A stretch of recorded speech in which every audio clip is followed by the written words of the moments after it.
Doniyor aka, yanvar fevral oyi savdolar qanaqa bo'lyapti? Alhamdulillah, yomon emas aka, zo'r bo'lyapti. Men bu sohaga kirib kelganimda yanvar fevral oyida oshpazda dam oladi deb o'ylardim. Nima desangiz, men birinchi ishga kirgan joyimda yanvar fevral oyida dam berib olardim. Biz u payt yosh bo'lganmiz. Bizga unaqa bilinmagan budjet tomonlama. Yosh kattalarga bilinardi. Odamlar ko'p edilar. Niyat qilsang, kattasini qilgan, shunga yarasha Xudo beradi deydilar.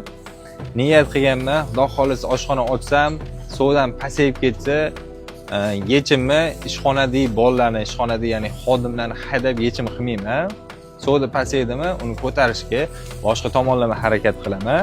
Xudo xolisa mana shu shogirdlarim o'ziga ham aytaman. Davay, bosib ishlaylik.